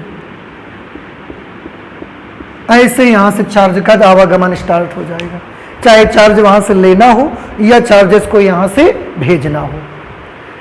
तो झरना जैसे ये बहना शुरू हो जाता है। और इसीलिए मैंने बोला कि धातु के नुकीले सिरों से आवेशन और निरावेशन दोनों ही बहुत तीव्र होते हैं।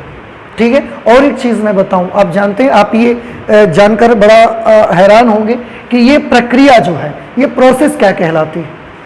नुकीले सिरों को पास लाते ही आवेश का झरना जैसे बहना, ये प्रोसेस क्या कहलाती है।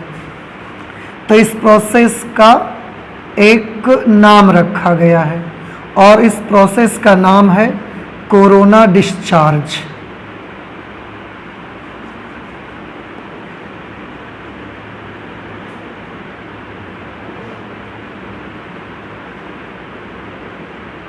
क्या नाम है इसका, कोरोना डिस्चार्ज। ये देखिए, अभी आपने 2019 में कोरोना की जो एपिडेमिक आया है उसको भी आप सुन रहे हैं, और ये जो यहाँ पर बड़ी जोर से फैलने वाली चीज़ है, इसको भी क्या बोल रहे हैं, कोरोना डिस्चार्ज। तो एपिडेमिक भी तो बड़ी जोर से फैलता है ना, तो इसका नाम कोरोना डिस्चार्ज होता है। कहीं पर भी खंभों में बहुत देखा होगा, आप कभी भी इंटरनेट पर सर्च करिए कोरोना डिस्चार्ज, आपको मिलेगा। किरीट विसर्जन हिंदी में इसको बोला जाता है, किरीट विसर्जन।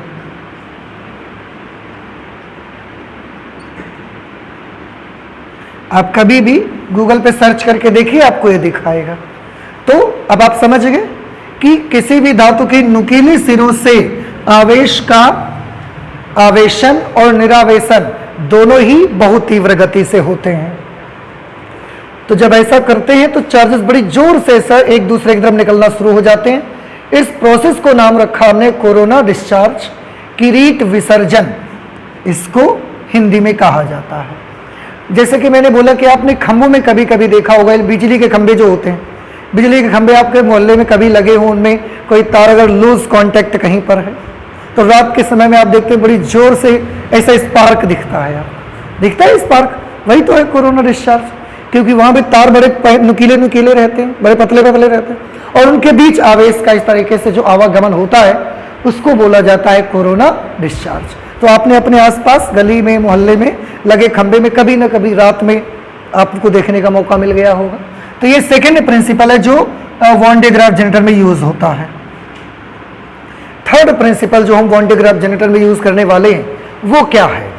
वो ये है, आपने अभी हाल ही में एक चीज हमने आपको बताई थी, थोड़ा ध्यान से सुनिए कि अगर मैं एक काम करता हूं, इसका फिगर मैं यहां पर बना के दिखा देता हूं आपको।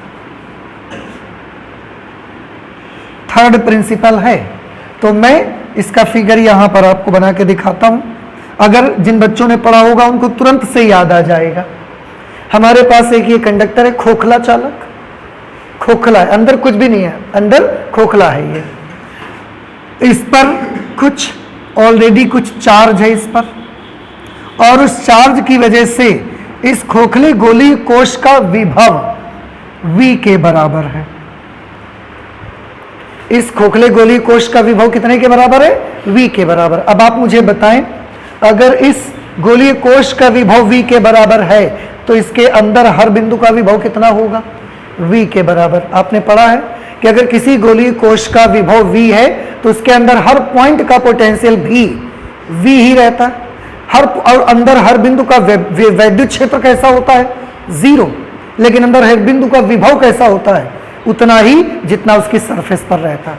तो अगर इसकी सरफेस का पोटेंशियल V है तो इसके हर पॉइंट पर अंदर का पोटेंशियल भी कितना होगा? V। अब हमने क्या किया, हमारे पास एक चार्ज पार्टिकल है जिसका चार्ज है Q, और इस चार्ज पार्टिकल का अपना खुद का कुछ पोटेंशियल है। क्यों? क्योंकि उसके पास आवेश है, और अभी आपने देखा आवेश अगर किसी के पास है तो उसका कुछ ना कुछ तो विभव होता है ना। तो इसके पास Q आवेश है, उस आवेश के कारण इसके पास खुद का एक पोटेंशियल है, और वो कितना पोटेंशियल है? V dash.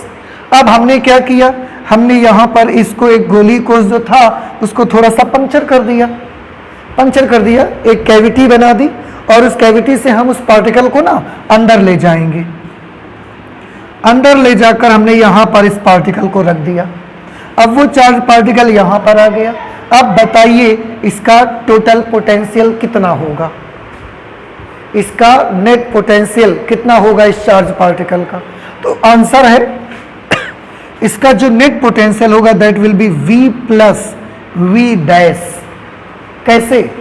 ये आपको पढ़ाया गया है, याद नहीं आया आप लोगों को? चलिए कोई बात नहीं है, देखो मैं आपको बताता हूं, फिर से देखिए। ये चार्ज पार्टिकल है, इसके पास कितना चार्ज है? Q। कितना पोटेंशियल इसका खुद का है?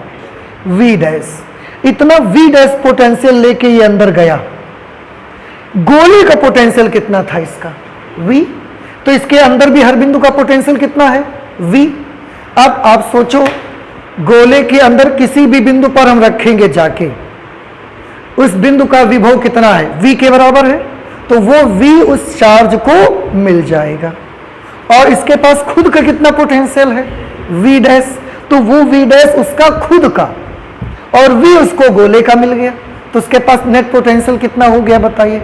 V plus V dash. अब आप बताएं, समझ में नहीं आई बात ये वाली? आप आ गई? फिर से गोलीय कोष का विभव कितना? V, तो उसके हर बिंदु का, उसके अंदर हर पॉइंट का पोटेंशियल भी कितना? V। चार्ज पार्टिकल का पोटेंशियल कितना माना हमने? V dash. स्वयं का, इसका खुद का। जब इसको हम अंदर ले जाएंगे तो इसको जिस बिंदु पर भी रखेंगे उस बिंदु वाला पोटेंशियल तो V मिल ही जाएगा, और खुद का भी इसका पोटेंशियल V डैश है, इसलिए नेट पोटेंशियल उसके पास हो जाएगा V प्लस V डैश। तो अब देखो कितना अजीब है ना, गोलीय कोष का पोटेंशियल कितना है? V, लेकिन उसके भीतर जो चार्ज पार्टिकल बैठा है उसका पोटेंशियल कितना है? V plus V dash. गोलीय कोष में और इस चार्ज पार्टिकल में किसका पोटेंशियल ज्यादा होगा?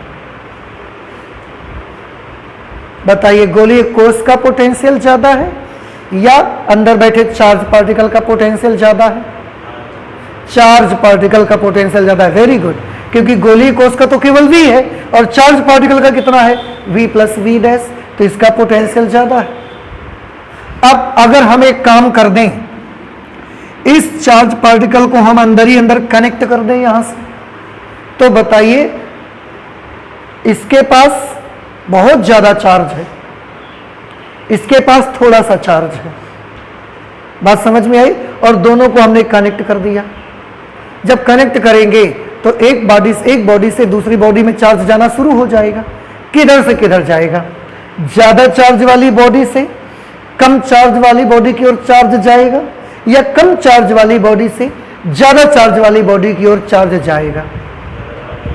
ज्यादा चार्ज वाली बॉडी से कम चार्ज वाली बॉडी की ओर चार्ज जाएगा। Very good. क्यों? क्योंकि आपका दिल बहुत बड़ा है भाई। आपको लगता है जिसके पास ज्यादा पैसे हैं उससे पैसे जाएंगे और जिसके पास कम है उसके पास जाएंगे, ऐसा आपको लगता है। भूल गए आप अपना नियम? चार्ज किधर से किधर चलता है? चार्ज के चलने का नियम क्या है बताइए? चार्ज हाई पोटेंशियल से लो पोटेंशियल चलता है, और हाई पोटेंशियल किसका? इसका। लो पोटेंशियल किसका? इसका। तो चार्ज किधर से किधर जाएगा? इधर से इधर जाएगा। तो फिर से इसके पास चार्जेस ज्यादा हैं, इसके पास चार्जेस कम है, लेकिन इसका पोटेंशियल कम है और इसका पोटेंशियल ज्यादा है। तो चार्ज भले इसके पास कम है लेकिन पोटेंशियल इसका बहुत ज्यादा है, और चार्ज इसके पास बहुत ज्यादा है लेकिन पोटेंशियल इसका कैसा है? कम।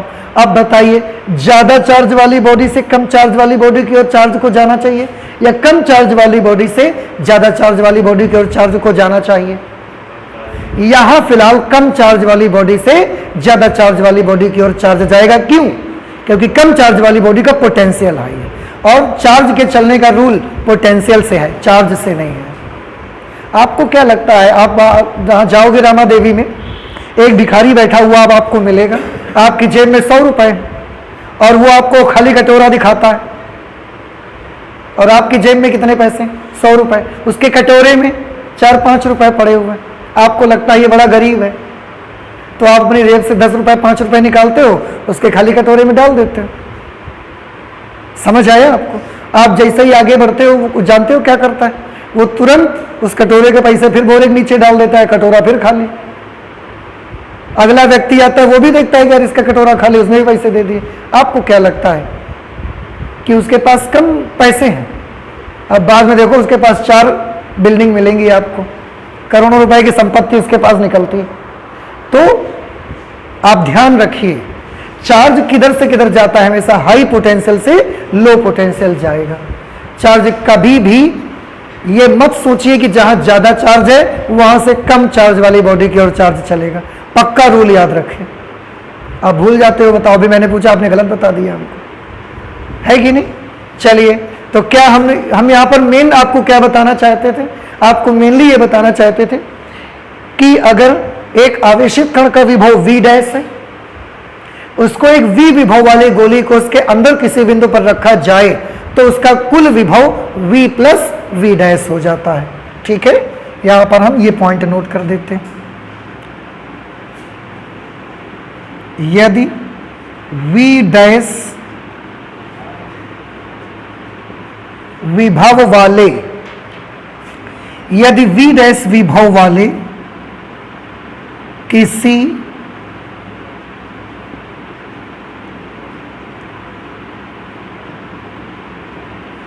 यदि V डैश विभव वाले किसी आवेशित कण को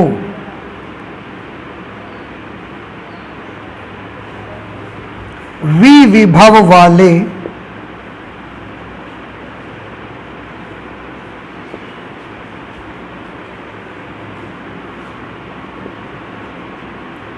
किसी गोलीय कोश के अंदर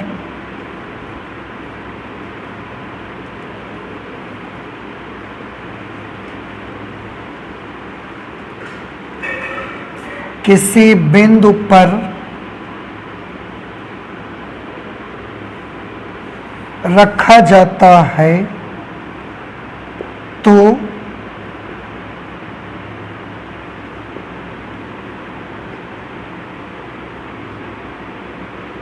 उस आवेशित कण का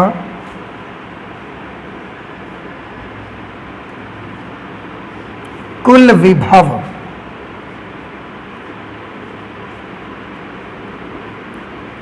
V प्लस V डैश हो जाता है। ठीक है, देखिए क्या लिखा थर्ड प्रिंसिपल हमने कि यदि V डैश विभव वाले किसी आवेशित कण को V विभव वाले किसी गोलीय कोश के अंदर किसी बिंदु पर रखा जाता है तो उस आवेशित कण का कुल विभव V प्लस V डैश हो जाता है। ठीक है, ये तीसरा प्रिंसिपल। तो इस तरीके से वन डे ग्राफ जनरेटर में जो प्रिंसिपल यूज होंगे उसमें से ये 3 प्रिंसिपल्स आपके बहुत इंपॉर्टेंट हैं। ठीक है, आप इसे नोट करिए। इसके बाद हम थर्ड पॉइंट लेते हैं जिसमें कि हम लेंगे description and diagram. Okay,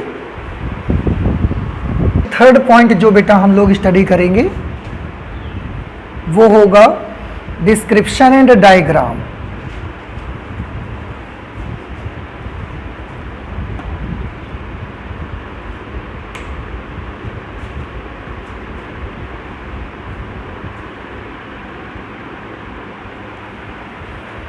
description and diagram, इसका एक डायग्राम बनाएंगे हम लोग वन डे ग्राफ जनरेटर का। देखिए कैसे बनेगा डायग्राम, और उस डायग्राम के बारे में 2-4 बातें लिख लेंगे, बस हो जाएगा हमारा third point description and diagram. तो सबसे पहले आप लोग डायग्राम देखिए कि हम डायग्राम कैसे बनाएंगे। लिख लिया आपने? चलिए देखिए, इसमें होगा क्या, यहाँ पर एक मेटल का डोम बना होगा, मेटल का डोम, धातु का एक गोला लगा होगा, धातु का एक गुंबद जैसे बना रहेगा।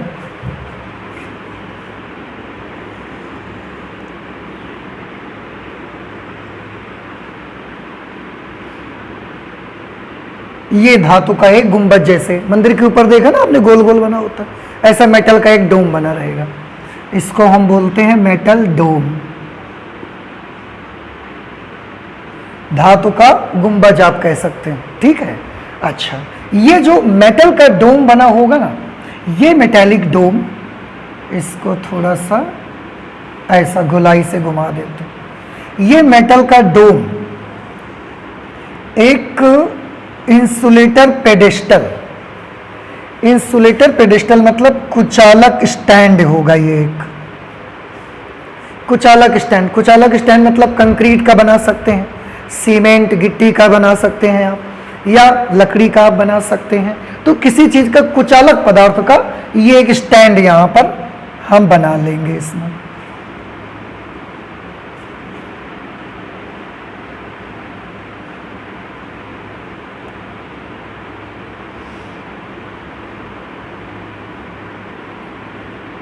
ये हमने एक इंसुलेटर पेडेस्टल बना लिया, इसको हम बोलेंगे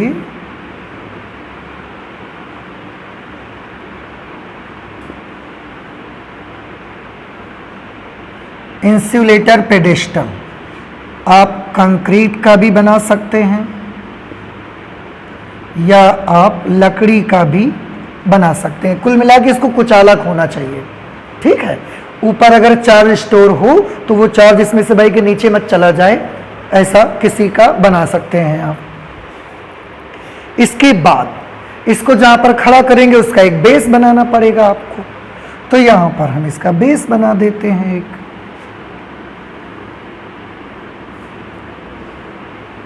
यहां पर हमने इसका एक बेस बना दिया जहां पर हम इसको जमा देंगे, खड़ा कर देंगे। ओके, इसके बाद इतना समझ आ रहा है ना आपको? इसके बाद हमने क्या करना है, ये हमने एक बेस बना दिया इसका आधार। इसमें दो पुली लगाते हैं। पुली समझते हैं ना आप? घिरनी। कुएं से कभी पानी आपने खींचते हुए किसी को देखा है? आपने खींचा है ना? उसमें एक घिरनी लगी होती है, उसके ऊपर से रस्सी गुजरती है, पानी खींचते हैं तो वो घूमती जाती है ना घिरनी, वो वाली घिरनी बनाते हैं। इस पे हम पुली कहते हैं उसको। तो दो पुली यहां लगाई जाती हैं। कहां पर लगती है? एक पुली तो यहां पर लगेगी बीच में, एक पुली यहां पर बीच में लगाएंगे हम। इस जगह पर एक पुली लगेगी और एक पुली उसकी जस्ट सीध में यहां कहीं पर आप लगा सकते हैं। एक पुली यहां लगा देंगे हम। तो ये दो पुली लगाते हैं।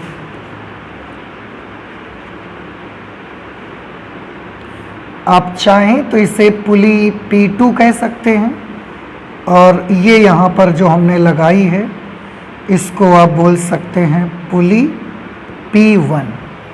दो पुली लगा दी हमने, ठीक है। अच्छा, उसके बाद देखो एक बेल्ट लाएंगे हम। कैसी बेल्ट? वो नायलॉन की या रबर की बनी होगी बेल्ट। जैसे आपने चक्की वगैरह में पट्टा देखा है ना, लगा होता है, एक पुली लगी होती है, उसके ऊपर इंजन से पट्टा लगा रहता है, फिर इंजन चलता है, वो पट्टा चलता है और उससे गेहूं पिसता है चक्की में। तो एक पट्टा लाएंगे और वो पट्टा काहे का बना होगा? नायलॉन का या रबर का बना होगा। उसे अंग्रेजी में हम बोलते हैं बेल्ट। क्या बोलते हैं उसको? अरे जब गेहूं कतरने मशीन आती है थ्रेसर, उसमें पीछे बेल्ट लगी होती है, लगी तो बेल्ट टूट जाती है, फिर नई बेल्ट लगानी पड़ती है आपको उसमें। तो यहां पर एक बेल्ट लगी होती है इस पे ऐसे, या अगर आपको पट्टा समझ में आता है तो पट्टा आप समझ लो, ऐसे इसमें ऊपर से बेल्ट चढ़ी रहती है। ये देखिए, तो ये क्या लगी हुई है बताइए? ये नायलॉन या रबर की बेल्ट लगी हुई है।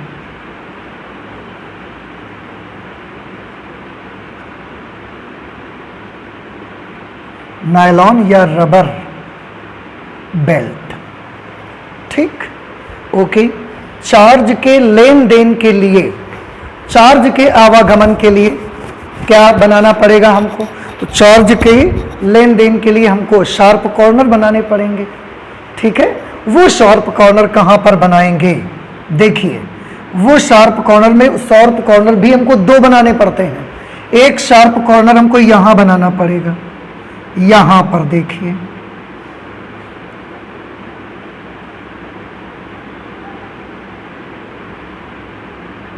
एक शार्प कॉर्नर यहां पर बनाना पड़ेगा। और ये बिल्कुल आपको जब देखोगे बाहर से आपको कंघे जैसा दिखेगा। कौन देखेंगे? सब लोग सुबह बाल खींचते हैं तो ये कंघे जैसा दिखेगा। तो इसको ना हमने नाम ही रख दिया कंघा। और क्योंकि दो बनाने पड़ेंगे तो इसको हमने नाम रख दिया कि ये कंघा नंबर 1 है, और एक ऊपर लगाएंगे उसका नाम रख देंगे कंघा नंबर 2। तो इसका हमने नाम ही रख दिया सीधे कॉम्ब 1, ठीक है। आप चाहें तो इसे C1 भी बोल सकते हैं। एक और कॉम्ब हम लगाएंगे यहां पे, यहां उस कॉम्ब को लगा देंगे। यहां पर भी हम ऐसे तीक्ष्ण किनारे बनाएंगे, शार्प कॉर्नर्स, ठीक। तो एक कॉम्ब यहां पर हम लोगों को लगाना पड़ता है। इसका नाम हमने रख दिया C2। Y C2? कॉम्ब 2, इसलिए C2 नाम हमने रख दिया इसका, ठीक है। इतना सभी बच्चों को आ गया समझ में? ओके। अब इनके कनेक्शन देखिए। अभी तो हमने सिर्फ इसको बनाया, कनेक्शन नहीं दिया। अब कनेक्शन देखिए कहां से कैसे कनेक्ट की जाएगी। हाँ, एक छोटी सी चीज और है। ये जो पुली है ना, जैसे पुली होती है, आपने अगर आपके घर में इंजन है या चक्की है, तो आप देखते हैं कि एक जगह इंजन हम रखते हैं और एक जगह जो मशीन हमको चलानी होती है वो रखते हैं। तो जब पट्टा चढ़ाते हैं तो पट्टे का एक हिस्सा कहाँ चढ़ाते हैं? इंजन की पुली में, और दूसरा जिसको घुमाना होता है उस पर चढ़ाते हैं। फिर इंजन चलाते हैं, इसमें चढ़ा वो पट्टा घूमता है, दूसरी मशीन को भी घुमा देता है।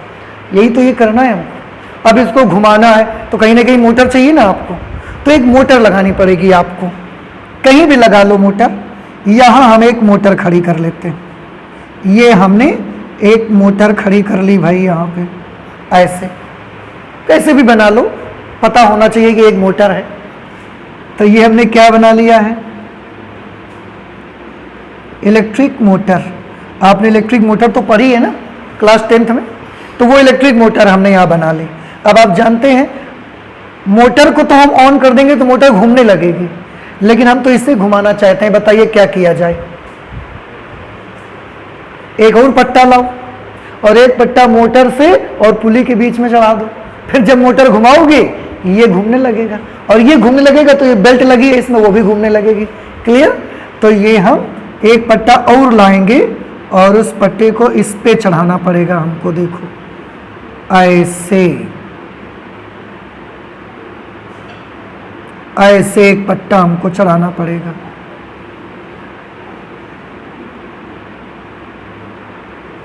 ठीक है, तो ये हमने इलेक्ट्रिक मोटर लगा दी, इसको घुमाएंगे, मोटर को घुमाने से ये पुली घूमेगी और इस पुली को घुमाने से ये वाली पुली भी घूमना शुरू हो जाएगी।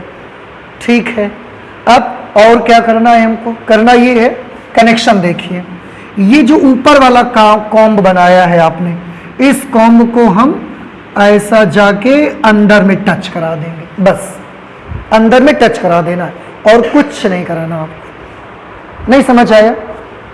ये जो कॉम्ब है मेटल का बना हुआ है, ये मेटल कॉम्ब है, दोनों धातु के बने हुए हैं। ये भी मेटल कॉम्ब है और ये भी मेटल कॉम्ब है, दोनों धातु के बने हुए हैं। किसी अच्छे चालक धातु का हम बना देंगे, कॉपर का बना देंगे, एल्यूमिनियम का बना देंगे, जो अच्छी चालक धातु होगी, और उसको इस कॉम्ब को तो अंदर में हम टच करा देंगे। बस बाहर नहीं लाएंगे टच कराने, अंदर में ही टच करा देंगे। जैसे ये गोला ऐसे है, अंदर में कॉम्ब का तार लाया, तार निकाल के अंदर में टच करवा दिया हमने, बस और कुछ नहीं किया। ये जो दूसरा कॉम्ब है उससे देखो हम कनेक्शन ला रहे हैं निकाल के बाहर, ये ऐसा, और ये कनेक्शन हम कहाँ दे देंगे? तो इसकी कनेक्शन हम दे देंगे, एक बैटरी लगाएंगे, उच्च विभव की बैटरी, हाई टेंशन बैटरी, और वो हाई टेंशन बैटरी का पॉजिटिव टर्मिनल उससे कनेक्ट कर देंगे।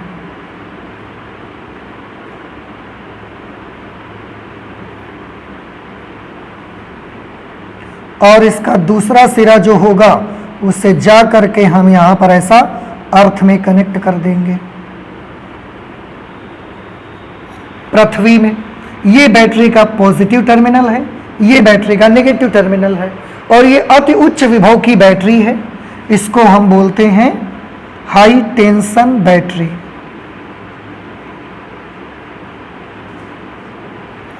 इसको हम हाई टेंशन बैटरी बोलते हैं, उच्च विभव वाली बैटरी, हाई टेंशन। आपको याद है ना, विभव का दूसरा नाम टेंशन भी रखा था हमने, तो हाई टेंशन बैटरी है ये, उच्च विभव की बैटरी है ये। बस इतना सा कनेक्शन हमको देना है, इसमें हो गया पूरा, इसका डायग्राम रेडी है आपका। एक चीज और मुझे याद आ रही जो मैंने आपको पहले नहीं बताई है, अभी मैं आपको बता देता हूं। जैसे अभी हम बोल रहे थे कि हम वस्तु को बहुत ज्यादा चार्ज तक, बहुत ज्यादा आवेश उसको दे देंगे, बहुत ऊंचा विभव उसका हो जाएगा। अब आप ये सोचोगे कि बहुत ज्यादा चार्ज देना है तो बैटरी से जोड़ के बहुत ज्यादा चार्ज दे दो, ये सब बवाल करने की क्या जरूरत है भाई? शुरुआत में आपने ये देखा ना कि वॉन डे ग्राफ जनरेटर में हम विभव बहुत ऊंचा करना चाहते हैं, और विभव बहुत ऊंचा करने के लिए हमको क्या करना पड़ेगा? बहुत ज्यादा चार्ज देना पड़ेगा।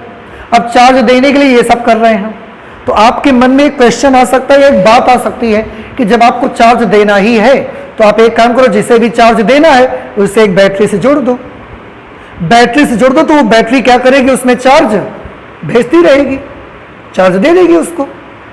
लेकिन मैं आपको बताऊं, हम बहुत ज्यादा ऊंचा विभव बनाना चाहते हैं। थोड़ा ध्यान से देखिएगा, अगर ये कैपेसिटर है और इस कैपेसिटर को आप एक बैटरी से कनेक्ट कर देते हैं, तो आपने देखा है कि जितना विभव इस बैटरी का है उतना ही विभव इसकी, उतना ही विभवांतर इसकी दोनों प्लेट्स के बीच का उत्पन्न हो जाता है। अगर ये 12 वोल्ट की बैटरी है तो 12 वोल्ट इन दोनों प्लेट्स के बीच विभवांतर उत्पन्न हो जाएगा। लेकिन इससे ज्यादा पोटेंशियल आप इसमें उत्पन्न नहीं कर सकते। आपको क्या लगता है, जैसे ये 12 वोल्ट की बैटरी है, जैसे विभव बढ़ते बढ़ते 12 वोल्ट इसके दोनों प्लेट्स के बीच का होगा, इससे चार्ज जाना बंद हो जाएंगे। तो कहने का मतलब मेरा यूं कि आप अगर ये सोचते हैं कि इस बॉडी को अगर आपको बहुत सारे चार्ज ही देने हैं तो बैटरी से दे दो, तो बेटा बैटरी एक निश्चित लिमिट तक ही चार्ज दे सकती है। देखो, केवल 12 वोल्ट तक विभवांतर उत्पन्न करेगी, इसके आगे चार्ज देना बंद कर देगी। तो बैटरी से हम तो बहुत ज़्यादा चार्ज देना चाहते हैं, तो बहुत ज़्यादा चार्ज हम बैटरी से नहीं दे सकते। अब आप सोचोगे तो फिर 12 वोल्ट की अगर एक बैटरी तो 100 बैटरी लगा दो ना, तो 1200 वोल्ट आ जाएगा। आप ये सोच सकते हो, ये भी सोच सकते हो। पहली बात क्या मैंने बताई कि अगर बॉडी को चार्ज देना ही है तो बैटरी से दे दो। बैटरी से चार्ज देने में क्या प्रॉब्लम है कि बैटरी सिर्फ उतना आवेशित कर सकती है जितना वोल्टेज बैटरी का होगा, उससे ज्यादा विभव तक आवेशित नहीं कर सकती। ऐसा नहीं हो सकता कि बैटरी का विभवांतर है 12 वोल्ट और वो कैपेसिटर को चार्ज कर दे 30 वोल्ट तक, इम्पॉसिबल है, हो ही नहीं सकता। तो एक तो ये प्रॉब्लम है। दूसरा, अब अगर आप सोचोगे अगर ऐसा नहीं हो सकता और हम इसका विभव बहुत बढ़ाना चाहते हैं, तो अगर आप सोचोगे अगर ये एक बैटरी नहीं कर रही है तो आप 100 बैटरी लगा दो, 500 बैटरी लगा दो, 1000 बैटरी लगा दो। ठीक है, लगा लो। 1000 बैटरी लगाओगे कितना वोल्ट आ जाएगा? 12000 वोल्ट। एक बैटरी का वोल्ट 12 वोल्ट है ना, 1000 बैटरी लगाओगे 12000 वोल्ट आ जाएगा। 12000 से हमारा काम नहीं बनेगा, हमें तो चाहिए 10 लाख 30 लाख वोल्ट। अब बताओ उसके खातिर क्या करो? 1 लाख बैटरी लगाओ। एक बैटरी आती कितने की है आप खुद सोचिए। कर सकते हैं हम वो काम? नहीं कर सकते, बड़ा कॉस्टली पड़ेगा हमारे लिए, बड़ी प्रॉब्लम होगी हमें उसके लिए, तो हम नहीं कर सकते। इसीलिए तो हम इसको बना रहे हैं। तो अगर घर जाकर कभी आपके मन में क्वेश्चन आ जाए कि यार इतना बवाल करवा दिया उन्होंने, सीधे सीधे जब चार्ज देना ही था तो बैटरी से दिलवा देते। तो बैटरी से चार्ज नहीं दे सकते क्योंकि बैटरी सिर्फ अपने विभव के बराबर विभव पैदा करेगी, उससे ज्यादा विभव तो उत्पन्न नहीं कर सकते। और हमको तो 30 लाख वोल्ट चाहिए, तो कितनी बैटरी लगानी पड़ेगी? बहुत बैटरी लगानी पड़ेगी आप, और बहुत कॉस्टली पड़ेगा, वो हम नहीं कर सकते। इसलिए हम इसको बना रहे हैं। ये भी रीजन है कि वॉन डायग्राफ जनरेटर बनाओ और उच्च विभव पाओ भाई, बैटरी से नहीं ले सकते आप। तो ये डायग्राम हमारा तैयार हो गया। अब डिस्क्रिप्शन इसका करना है। कितना आसान है डिस्क्रिप्शन, देखो ये मेटल डोम बनाया हमने। डिस्क्रिप्शन में जो कुछ बेटा हमने इस पे बनाया है वही हम केवल लिखते हैं, कुछ एक्स्ट्रा नहीं लिखेंगे हम। ठीक है, तो चलिए नोट कर देते हैं। सबसे पहले किसके बारे में बताएंगे? सबसे पहले धातु के डोम के बारे में बताइए। इसमें धातु का एक डोम होता है जो कि कुचालक स्टैंड पर खड़ा रहता है या टिका रहता है। लिख देते हैं।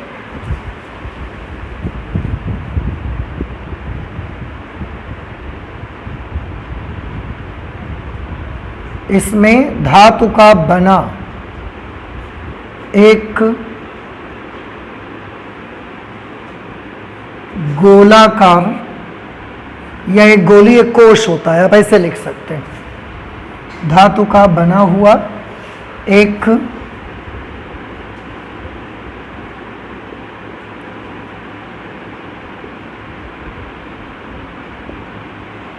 गोलीय कोश होता है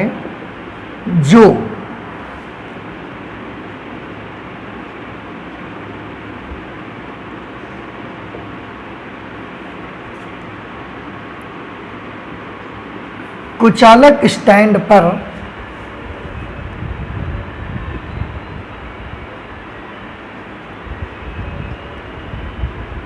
कुचालक स्टैंड पर सधा रहता है।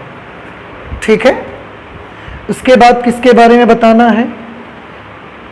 इसमें 2 पुली लगी होती हैं, घिरनियां लगी होती हैं, P1 और P2। ठीक,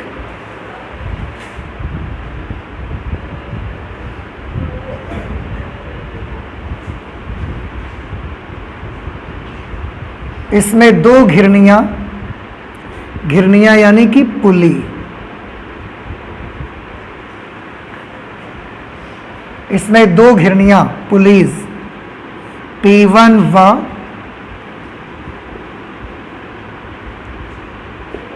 P2 होती हैं।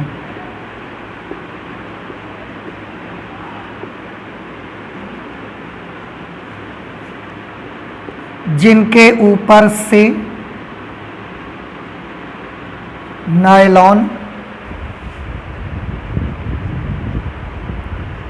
या रबर की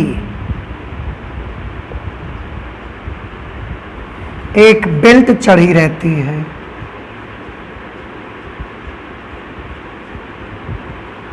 इसमें दो घिरनियां P1 व P2 होती है जिनके ऊपर से नायलॉन या रबर की एक बेल्ट चढ़ी रहती है।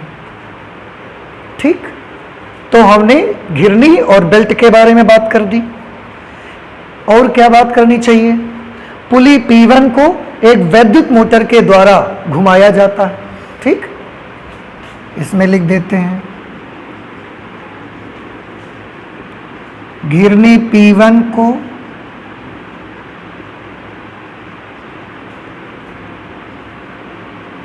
एक वैद्युत मोटर के द्वारा घुमाया जाता है। घिरनी P1 को एक वैद्युत मोटर के द्वारा घुमाया जाता है। ठीक, ये भी हमने कर लिया भाई। पुली, बेल्ट और मोटर की बात हो गई। और बताओ क्या बचा? आप कॉम्ब बचे। इसमें धातु के दो कंघे C1 और C2 लगे होते हैं।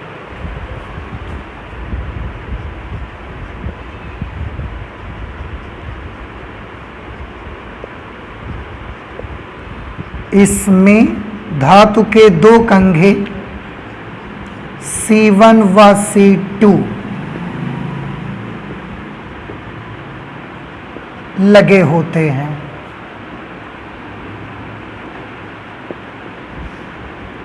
जो कि पुली P1 व P2 के ऊपर से गुजरने वाली बेल्ट को स्पर्श करते हैं। जो कि घिरनी P1 व P2 के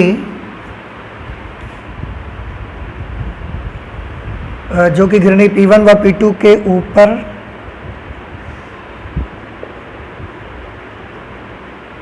से गुजरने वाली बेल्ट, जो कि नायलॉन या रबर की बनी होती है, बेल्ट को स्पर्श करते हैं।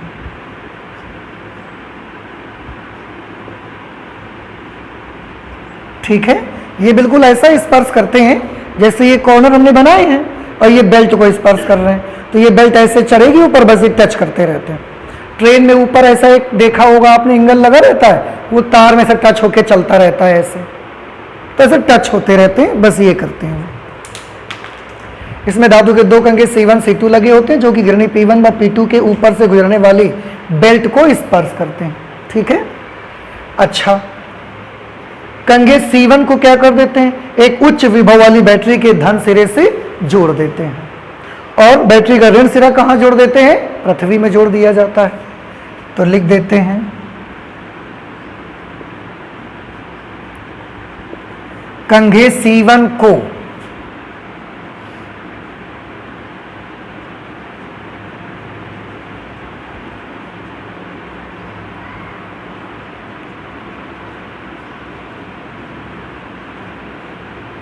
कंघे C1 को एक उच्च विभव वाली बैटरी, जिसे शॉर्ट में HT बैटरी भी कहते हैं। HT battery means high tension battery, उच्च विभव वाली बैटरी। कंघे C1 को एक उच्च विभव वाली बैटरी के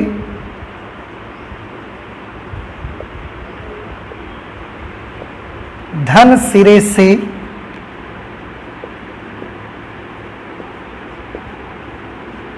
जोड़ देते हैं तथा इस बैटरी का ऋण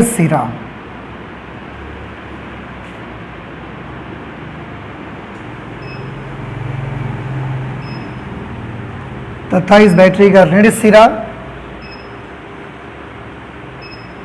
पृथ्वी से जोड़ दिया जाता है।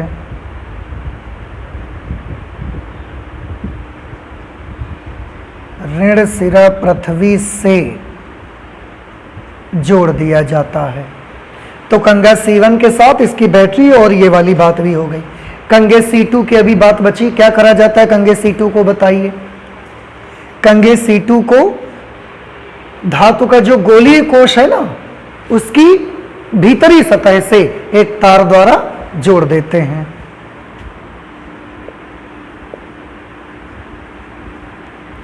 कंगे C2 को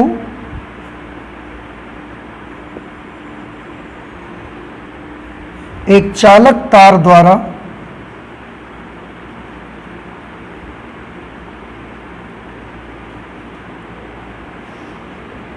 कंगे C2 को एक चालक तार द्वारा धातु के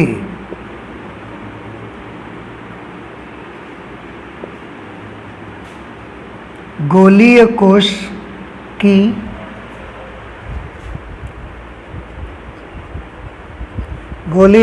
की आंतरिक सतह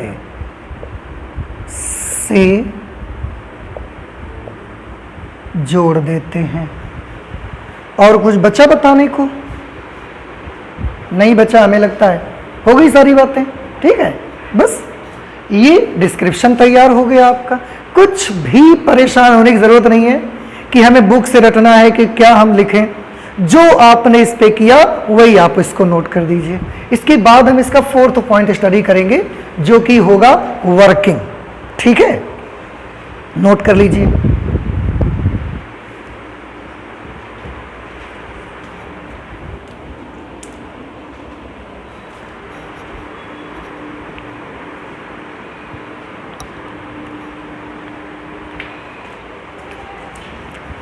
वर्किंग या तो अगले दिन फिर पढ़ लेते हैं हम लोग, ठीक है, क्योंकि काफ़ी बड़ा आर्टिकल होता है ये। अच्छा ये बताइए, अभी तक जो बताया गया उसमें कोई प्रॉब्लम है? आप सब कुछ समझ आ रहा है ना? ठीक है, तो फिर वर्किंग हम करेंगे नेक्स्ट टाइम। ठीक है, और वर्किंग हम लोग अब अगली क्लास में कर लेंगे, तो आज नहीं करेंगे। चलते हैं, फिर मिलते हैं नेक्स्ट क्लास पे। Thank you.